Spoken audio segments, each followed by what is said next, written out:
लेकिन सिर्फ माँ की महिमा के गान के लिए, जानकारी के लिए। मैं यहाँ से किसी को भी कोई वो क्लेमिंग नहीं कर रहा हूँ। जो जानकारियाँ कुछ सोर्सेज से जो है वो मिली, उत्पन्न हुई, वो आपके आगे जो है उपस्थित की हैं। और बहुत सारे लोगों के भिन्न भिन्न एक्सपीरियंसेस हो सकते हैं, जो पुराने साधक हैं, जो ज्ञानवान हैं, जो इस क्षेत्र से जुड़े हुए हैं, या जो नए साधक हैं कहीं ना कहीं, जो सिर्फ माँ के स्वरूप के बारे में जानना चाहते हैं कि 10 महाविद्याएं एक्चुअल में है क्या। तो ये जो महाविद्या का प्रारूप है कहीं ना कहीं माँ छिन्नमस्तिका का,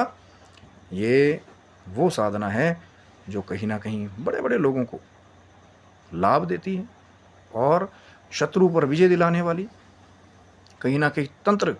शक्तियों में आपका रक्षण करने वाली, आपके अंदर वो ऊर्जा पैदा करने वाली कि आप बड़े बड़े जो इम्पॉसिबल दिखने वाले जो टास्क हैं कहीं ना कहीं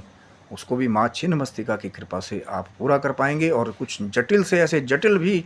कार्य हैं जो माँ की कृपा से आप स्वतः ही बहुत ही कम समय में जो है उनको पूरा करेंगे। और लोग अचंभित हो जाएंगे कि यार ये चमत्कार इसने कैसे कर दिया, क्योंकि वो माँ की कृपा है। और मैं हमेशा कहता हूँ, बार बार मैं आपको कहूँगा, क्योंकि हो सकता है कि मेरी इन्हीं बार बार की हुई बातों से आपका लाभ हो जाए, आपका अनिष्ट ना हो, कि माँ भगवती की इन महाशक्तियों का, महाविद्याओं का प्रयोग जब आप लोक कल्याण के लिए करेंगे, दूसरों का भला करने के लिए करेंगे, तो फिर कहीं ना कहीं आपका लाभ ही होगा। और कहीं ना कहीं दूसरों का बुरा करने के लिए आप सोचेंगे कि भैया हम माँ की साधना कर लें, हम ये तंत्र की तरह वो तंत्र की तरह उसका ये कर देंगे वो कर देंगे, बैठे बैठे किसी को पलटा देंगे, बहुत बड़े साधक बन गए। तो माँ की यही शक्तियाँ कई बार आपको ऐसे मार्ग पे ले जाती है, वो स्वतः ही आपका पतन कर देती है। इसीलिए मेरा बार बार कहने का उद्देश्य है, चाहे मुझे बहुत कम आता हो, चाहे मुझे कैसे भी प्राप्त हुआ हो, जो जानकारी मैं आपके साथ शेयर कर रहा हूँ, कि जिन लोगों की जिज्ञासा भी रहती है कि महाविद्याओं के क्या स्वरूप हैं, तभी तो मैंने आपको कहा कि शिव शक्तम चैनल को आप सब्सक्राइब करेंगे, जो शुरू से लेकर के चर्चा, पूरी चर्चा देखने का लाभ होता है कि प्रथम महाविद्या कौन सी है, क्या उग्र कोटि है, क्या सौम्य कोटि है, क्या उग्र सौम्य दोनों कोटियाँ हैं,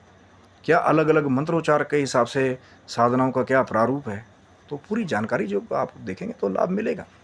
और माँ की कृपा, जब लोक कल्याण आपका उद्देश्य होगा, भक्ति होगी, आपके मन में समर्पण होगा, तो हर जगह आपका कल्याण ये माँ भगवती की शक्ति करेगी, जो महाविद्या का स्वरूप है। और बताने के लिए लाभ वही है कि जो ये कुछ साधनाएं बताई हैं बड़े बड़े ऋषि मुनियों ने, बड़े बड़े साधकों ने, तपस्वियों ने, भगवान शिव की, माँ जगदम्बा की कृपा से, ताकि आपका लाभ हो सके, आपको लाभ प्राप्त हो, आप वो गुप्त जो शक्तियाँ हैं, जो महाविद्याओं का स्वरूप है, उनको प्राप्त करके कहीं ना कहीं आप अपने आप को भी लाभान्वित करें और